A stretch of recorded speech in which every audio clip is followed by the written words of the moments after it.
managed to be the one who got first blood for Mad Team against EDG earlier today. We'll see if maybe they can work through him this time around. I'm trying to remember the exact stat that Jat shared on the desk at the start of the day, but something along the lines of 19 champs. But it's actually Benny that's going to be subbed in for Mad Team. He'll be there in the jungle. All about getting some stage experience in this game where the team is already eliminated. You might think, okay, does that hurt the chances for EDG to force the tiebreaker? Let's remember back to yesterday where a certain Jungle Camille came off the bench and won an important game for Fengvu Buffaloes. It has been a world that's been very kind to sub players. That's true. I mean, Kanye, though, he was the all-pro jungler in the LMS, so it's definitely going to also put some extra burden on the rest of Mad Team, I feel like. Let's see what they can pull out, because already starting off with Xayah is a strong place. Well, the point that I was making before I realized that there was a substitute in the jungle is I believe Jat said there were 19 different picks so far this Worlds that had only been played by a single player. Pocket picks are the name of the game. They're cool now. I want to see Mad Team break out something from the back pocket as KT Rolster does go for the Irelia for themselves, responded to with the Xayah and the Gragas. Nothing too meta-breaking yet. Yeah, blind Irelia here. Now, Irelia is a flex pick. Smeb is definitely one of the top laners that would take a skill matchup with this champion. So don't automatically assume this is going to the mid lane, even with a Shen locked in,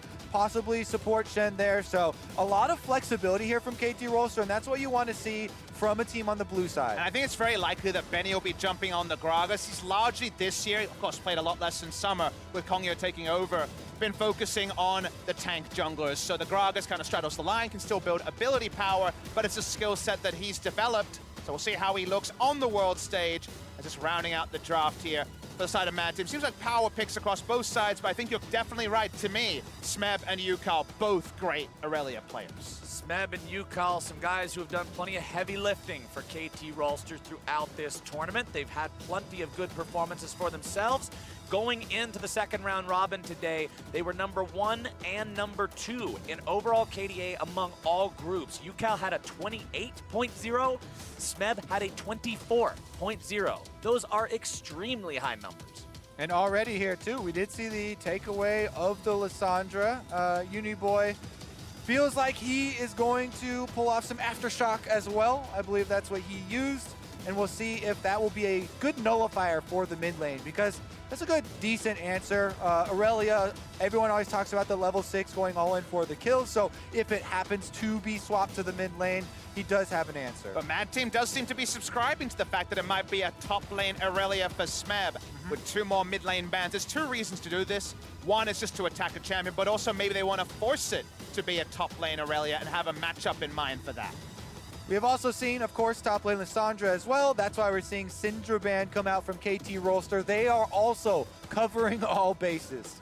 Well, now that those bans have been completed in the second phase, Swain, LeBlanc, Syndra, Kindred, what is the pick here from Mad? Thinking about the Nocturne there in the jungle, which would, of course, mean that the Gragas has to go somewhere else, likely into that support position for K.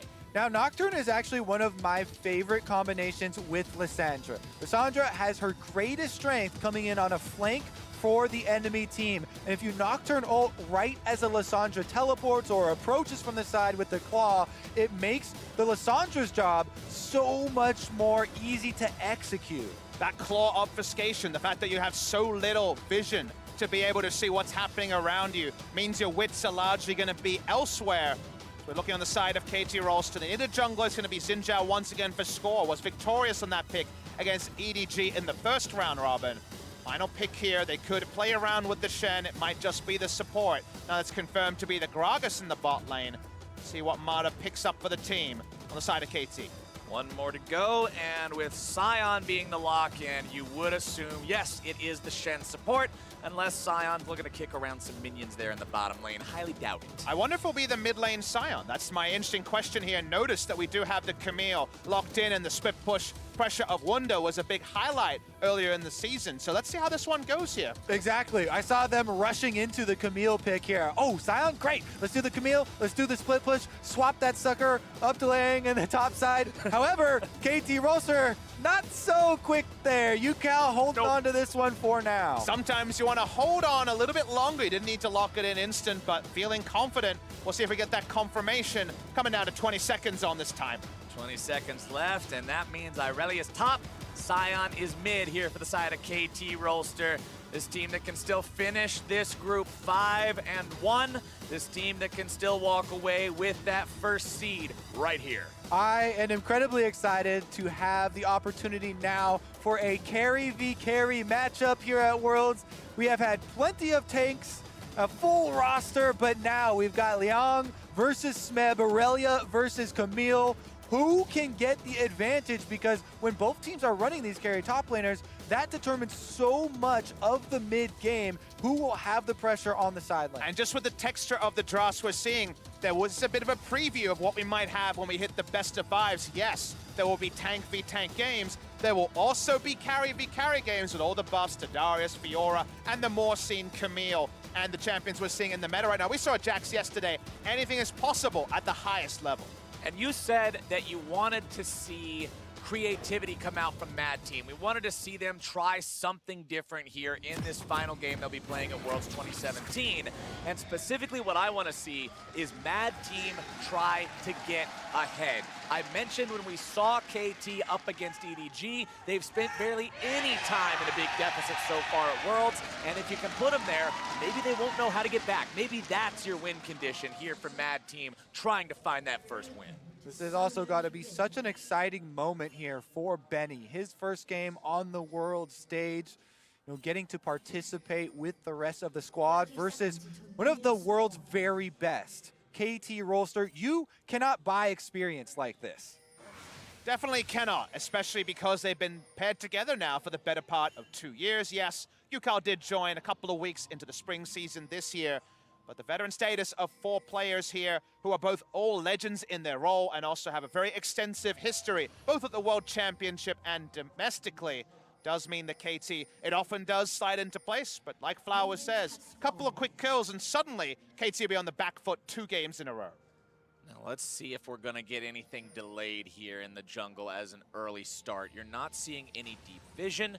You're not seeing any immediate invades. K is just hanging out there on that ward. Not a big deal because he's in neutral territory, but seems like we won't get too much of it. Both junglers going to be starting on the bottom side of the map. Benny at the blue, Score at the red, and nothing too special really to talk about there with those starts. Yeah, we do have a leash here from Mad Team, helping slingshot this Nocturne towards level 6. Of course, the idea, try and get him level 6 as early as possible. Maybe he'll pay it back in the bottom side, but this does mean that Mata and Deft have the inside track on the minions. They will be able to execute them quickly here, get the push going. It looks like Breeze will quickly answer, and we see the very classic by now, almost standard jungler through the bottom side, up to the Scuttle Crab. Bested by that ward, but does get seen by the Pixel Brush one, I That believe. was the same camp tried earlier in the tournament against Team Liquid the first time out. They got a lot more value that time. Much safer entrance to lane, the long way from Mad Team. Means no health bar advantage for Deft and Mata in the 2v2. Yeah, Mad Team really making sure they respect that probability that there's going to be Score pathing through there early on. As Smeb dashing around here, trading back and forth with Liang early on, but Liang's getting the better of him. He might just find the solo kill on the Smeb. It was down to a single auto attack, but first blood to Mad Team. That is incredible here. Smeb gets solo killed on the world stage. Level 2 carry, free carry within the minions, and Liang is able to make it happen. You saw the shield come up here. Adaptive shield from Camille helping out in the trade and kind of forcing him back off. Smeb starts at a health disadvantage, but the stun registers QE skilled up by Smeb. Tries to play around vision. It ends up being close, but I think it was Camille comfortably at the clutch. The minions almost finished the job, but able to duck into the brush in time.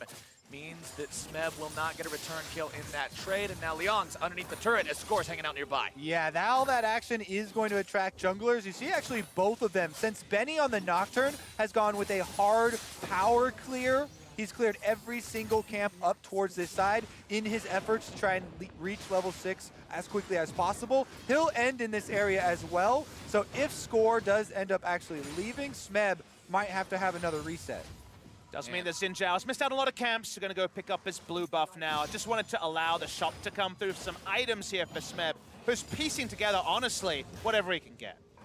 Yeah, he's going to have a hard time, though. He did have to go with the recall because Score is like, hey, I can't spend all day up here. I've got almost all my camps up. I need to go clear my camps. You're going to have to recall, take another hit as far as the CS is going, because this Nocturne, one of the biggest benefits of doing this hard clear, power farming route is actually that your camps will come up that much quicker for the second round, which are more valuable, and you can use those before you go for your first gank. Right now, though, he's heading down the river while he has some time on the small ones respawning. Yep, still a little bit of time to go. Remember, this isn't the olden jungle of Season 6 and everything before where the camps are just constantly popping up. You've got some downtime to see if you can make something happen, but it doesn't look like Benny has the opportunity to really get in there anytime soon, as Score will go right back to the chickens, and we'll see him farm those up. He is doing it on a ward, but it's not really a big deal. There's no contest here. Yeah, Score, the only difference here, he hasn't been able to go for a recall. He spent his time grabbing those scuttle crabs, which is very important, providing quite a lot of golden experience as well. But he's got his duty to finish off clearing his small camps before he goes for the recall, and has caught back up very nicely. Do love seeing the aggressive hookshot trades. One of the best ways to win as the Camille in lane is to feel aggressive enough to take a hookshot trade. They knew the Zhao was on the bottom side of the map, so no counter ganks available. So trade up while you have this item lead, as Lang does. Exactly. Again, we've seen the most success for teams here at Worlds this year when they show no fear, going right to the opponent. Liang, no exception here on the Camille, and you can see Smeb now playing respectfully. Trying to minimize any sort of additional losses he might take, recognizing that he did get solo killed earlier, not wanting to put himself at any more risk as he farms up. Benny on the top part of the map will find level 5 now, 5.5 minutes into the game, grabbing that Scuttle Crab. Next level means it's time to hit the go button. Next level. Leon goes in. He has the ultimate available here on the Camille. Hextech ultimatum not going to be issued, but Smeb takes the pain on that one. And that is with the minion wave here. Cannon wave pushing. So Smeb in a dangerous spot. That is his last tick of the corrupting potion charge. Benny almost level 6 coming over on the Nocturne. He really wants to go get level 6 first. If he did Krugs, he would get it, but it's not going to be the case. Score's coming up to protect. We're seeing a mid lane roam, though. They could force it through even with that. Ain't no party like a top lane party. Let's see if Mad Team can make it happen. Smeb's almost back up to full HP. Lissandra Claw coming through. Score's going to be in some trouble and immediately deleted. Flash coming away from Smeb, but he's still going to be locked down by the ulti. Hextech ultimatum comes out. Reinforcements have arrived. Ucal smashes them and manages to get one in return. Can he grab the kill onto Benny as well? Uniboy trying to provide the peel. The fear's gonna go off, but not in time. The double kill goes over, and Ucal makes it an even trade. The instant proc there of the Q, enough to finally pick up the kill as the fear tether was about to hit. So he does spare the blushes of his duo there, the jungle and the top lane. Bot side kind of wondering what this was all about, but it's all about timings, and specifically Uniboy having his ult up. Yeah, Mad Team, they see juicy opportunity here. 3 members, they easily take down Score quickly under the turret, but with the roam up through the river, Ucal gets into position, hits the AoE knock-up, is able to zone them backwards so they can focus down the Camille first and then turn on the Nocturne. Then he tried to get away, but that was so close to that fear going off. He just quick casted the Q right at the very end to grab the kill there. Good play coming out from Ucal. And bottom side, it's KT looking to return the favor. Score goes in with a vengeance. Finds himself that first kill. K's in some trouble. No ulti to disengage anything. Deft goes right back in with a killer instinct, but now Benny wants to mop him up. Can't quite do it. One more turret shot would have made it happen, but that's still going to be advantage for KT. You love to love the mind games there from Deft. Steps back, then ults in with the killer instinct shield to guarantee the kill. Paranoia's not enough, and that time KT get the gank around bot lane to get the bot side of the map going. KT Rolster now ahead in gold after the strong start from Mad Team. Let's take another look at how it started, though, because this is a good job from Score. Now, notice he's level 5 right now, so he jumps in, he gets the kill, immediately levels up his ultimate, does not auto-attack the Gragas, uses the ult for the knockback to gain that extra distance, and then Deft, when his level 6 comes in, he gets to use the killer instinct to finish off the second kill. That's definitely some quick leveling up there, so a little tip at home. The control R was very important. Hotkeys, very important, even for the level up, so definitely have that ready. We talk about big brain plays in League of Legends. That your head's got to be hurting when your brain's able to be big enough to react to that in the moment. I really like the heads up there from Score, recognizing the fact that he would level and being able to make that play. It does mean that 2 kills over to KT gets them the gold lead, even though it's pretty slight right now. K makes his way back down towards the bottom side. Scuttle was secured by the side of Mad Team, so KT will be spotted as they rotate through that bottom part of the river. Now there's some silver lining also for the Irelia, who as we know cannot trade with the enemy to kill Camille against a couple of assists for Irelia because of what's going on in the bot lane. Once the laning phase is over, Kaisa and Shen are both so important when it comes to actually helping a skill matchup go their way. The Stand United is the obvious one, right? Just pop in, the taunt, the ability to have a bit of an extra shield, but actually Kaisa in Korea at least is often using a 1-3-1 just to combo ult with the killer instinct to join. So there's multiple ways to bail Smeb out of a solo kill lane that he's really been struggling in. A very good point, and you really, really need to keep up the communication. Call every back from the enemy bottom lane, because even before a 1-3-1 setup, before turrets have fallen, if you get the early recall on the Kaisa, you can even go through lane and go for one of those ganks for your top laner. It's rarely seen to gank for the top laner as a marksman, but pulling in that lane swap can have huge rewards as well. Currently, though, on the bottom side, Score making another pass. And remember, if you try to go on to anybody on KT that is not named Mata, Stand United now stands ready, and that means they have so much extra protection power. As bottom side, it's both junglers. There's 4 control wards they're ready and to go. Benny in vision here, so the vision advantage for KT is immense. Score could jump in here over that wall. See if Benny can get out. Damage coming through there. Wind becomes lightning, slows him on down. Nice cast to try to save him, but Deft still has the final shot. This switch in focus from KT after the solo kill on top side and the maybe successful follow-up there on the tower dive has really been the key for them. Returning down bottom once again, they invade on Benny, and they take it to the Nocturne before the Nocturne can make the offensive play. And let's talk about how important it is to have a control ward line down the river and the brush control on the bot side of the map. That means that Ucal can do his best Galio impression and ult down the river at any moment. So he'll just duck down the bot, he'll kite down bot after clearing the wave, and then you are so immensely scared that Benny is called in for a counter gank, but even that is in vision of KT. Biggest indicator when you're looking for a team's next step is to follow the control wards. Where do the wards point you? And that is the way to the next objective. First turret bonus gold does go down for KT Rolster on the bottom side. And that is the 6th out of 6 games that KT has got first turret here in the group stage. This team's control over early objectives has been rather immaculate at this point, and they've got themselves a 2,000 gold lead because of it. They've got themselves in another major lead because of it, which, as I stated in the game against EDG, they've had for about 2/3 of their total time on Summoner's Rift during the group stage. And that means, compared to Afrika, who might be in bailout, our top lane carry perspective, when you are blessed to have Deft Mata on the bot side, when you do have other options to play around, you can make counter plays. But Mad Team's top laner is where their gold is largely centered, and he's on the prowl for now. Yeah, they have control wards of their own, and they're placed around the mid lane. A lot of Mad Team lying in wait, looking for this Sion. But that's a Sion, Kobe. That's a big old meatball.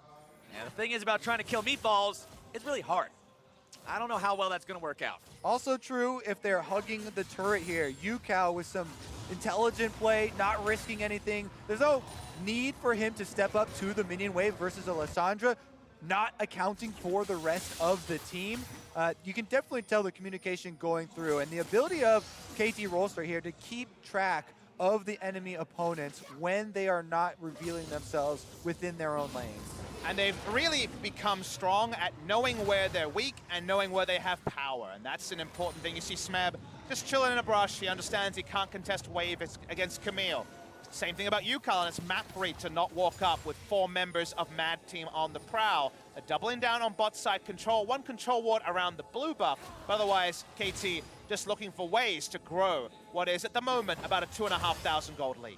KT with a stranglehold over the bottom jungle of Mad Team right now. So many wards being placed down. Liang, the strong point of Mad Team, as you've said. Benny's here on the top side to maybe facilitate some sort of a dive. This is the only part of the map they're strong in. They're looking to build that strength even further, and they'll find the kill into Smeb.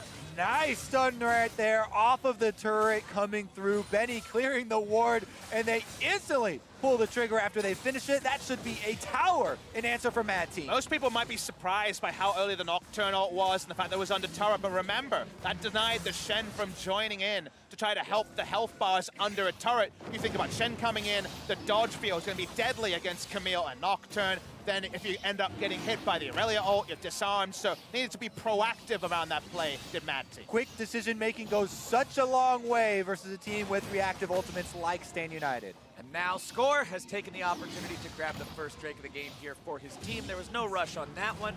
Mountain Drake #1 will come into more use later on in the game, but we're still only 14 minutes in, so it's not like Baron's alive. It's not like big turret pushes are going to come in from either side all the way down, marching towards the base.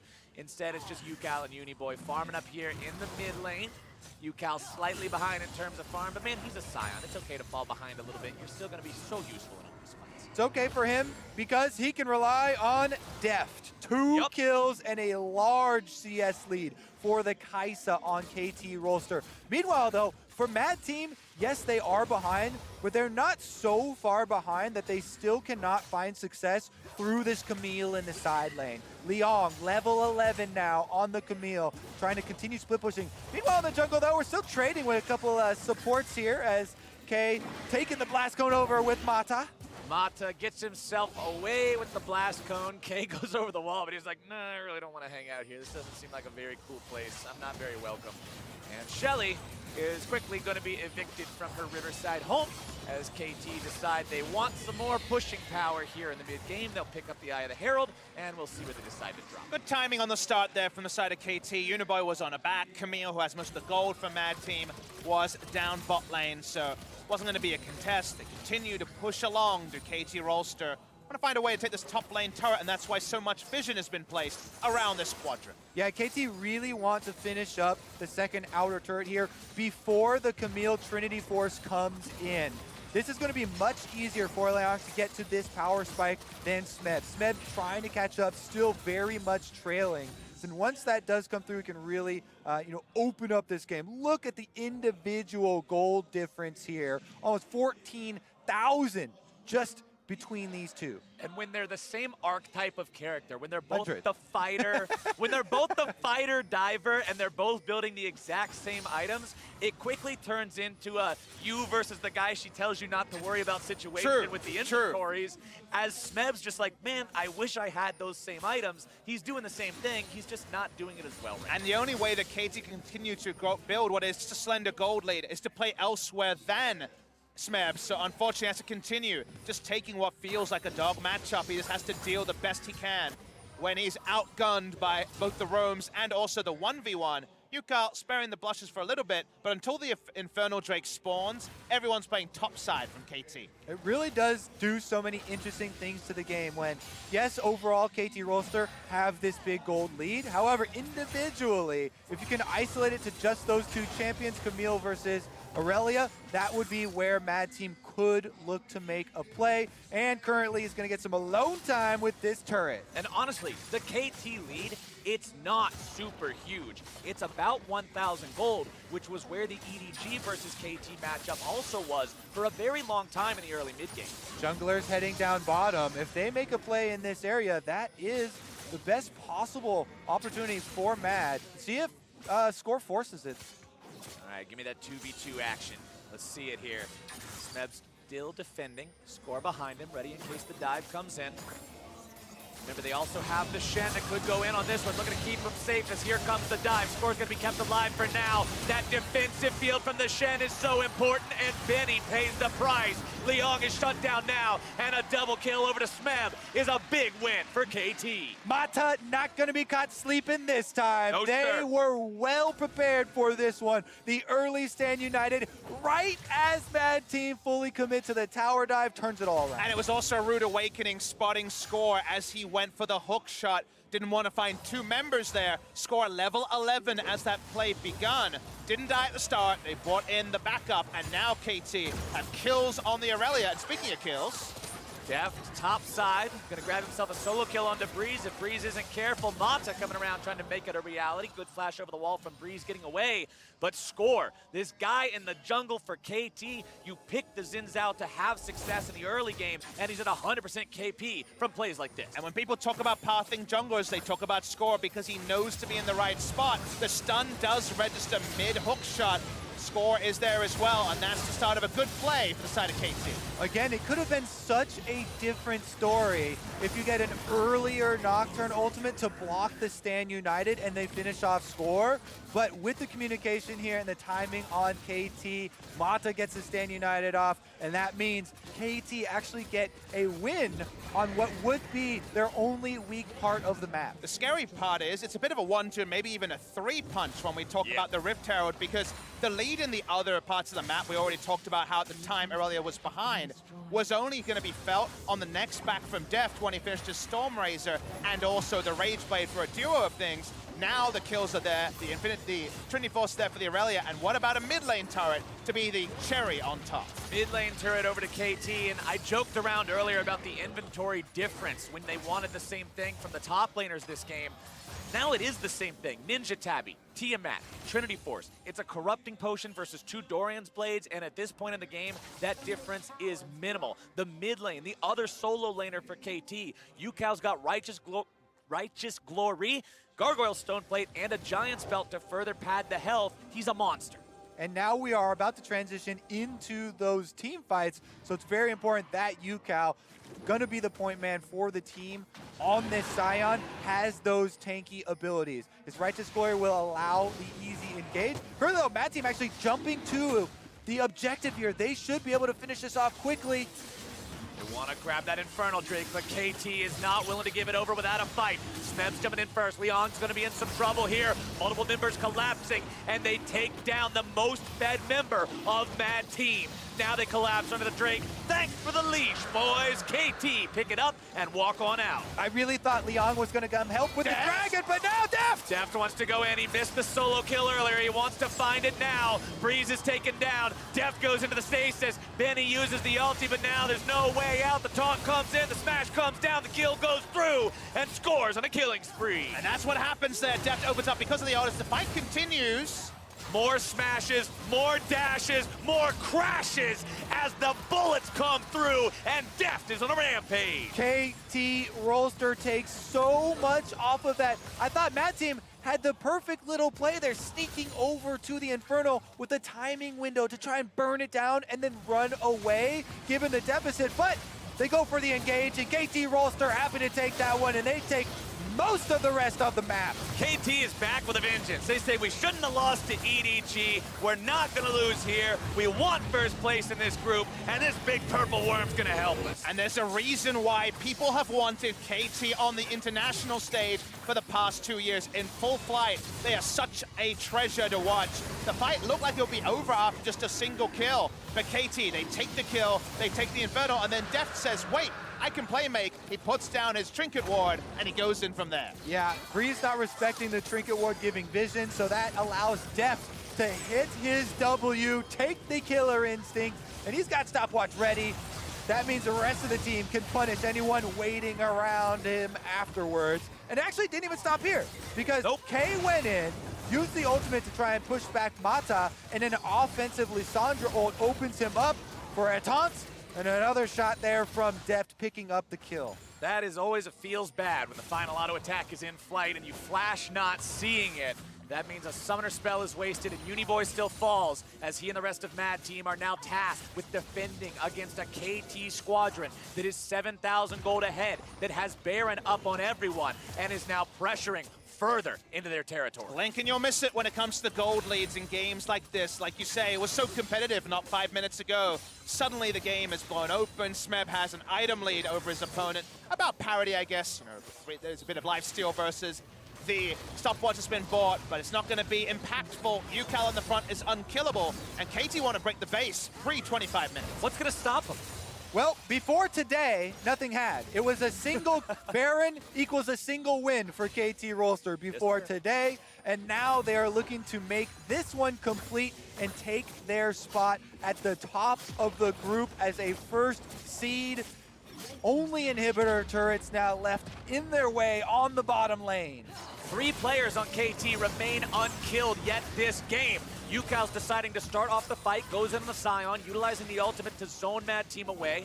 K on the side here, looking for maybe a chance to isolate someone with a well-placed barrel, but it's not going to happen anytime soon. Mad Team does have a large minion wave built up in the top lane. They've got their top laner in the mid lane. TP available. Ucal and the rest of KT continuing this push. The tier 3 under siege, taken down to about 1/3 HP now. Breeze continuing to try to find the damage, but over the wall goes KT. The damage comes in. Uniboy going to keep himself alive with the ultimate from the Lissandra as the Irelia ulti finds its targets. Breeze looking to kite himself back. It's Score going into the stasis. It's Breeze taken down by Deft. Unstoppable on this Kaisa. And who is going to challenge him now? Benny's out of the picture. Over the wall goes Deft. He's going to make it a triple. Can he find number 4? Uniboy runs away, but Deft has his number. One more auto attack to seal the deal, and that's a quadra kill over to KT Rolster's 80 carry. And that's the game-winning fight. KT got the early dinner reservations. They want this one done. It was up in the air 5 minutes ago. It's over now. Up in the air, and it comes crashing back down to earth. Mad Team will fall, KT will take first, and they'll take the Nexus. Well-deserved first seed here for KT Rolster. And them, along with RNG, are going to be why teams are going to be battling so hard for those remaining first seed spots in the following day. You do not want to play these teams in the best of 5s right out of the bat in the quarterfinals. No, sir, you want to avoid these guys as long as you can. Impressive showing here. You already said how in all but one of their games in groups, it was 1 Baron, 1 game from KT Rolster. No reason, they say, to change that up here in game number 6. Now we can listen to the roar of the Busan faithful for the hometown favorites here when it comes to a Korean win. Fans applaud KT Rolster, the players finally on the world stage. Not quite the 6-0, but 5-1. And like you mentioned, so many tantalizing opponents lie in that quarterfinal. We might even end up with RNG and KT on one side of the bracket. And if you can't avoid them, you want to get as far away as possible either way. Or will you take it right to them? Group B. Maybe that's what it is. Was a very interesting story. That is true. And I like that tactic. KTC9, that would be an interesting one. Definitely. There's lots of awesome matchups that are already waiting for us in the quarterfinals from the teams that we've seen move on so far. And now with KT and EDG together earning the 1st and 2nd seeds respectively here from Group C, that's just 2 more heavy hitters stepping into the ring. We definitely have some exciting quarterfinals ahead of us. And tomorrow we will find out what those matchups will be with another group to play out. We'll also find out our final 2 teams. Moving on, we started with 16. We've already found 6 out of the 8 that get to move on, and that means only 1 day of group play left before those quarterfinals will be upon us. And to wrap up the day and look towards that final day of groups, let's hand it off to the World's Cooldown.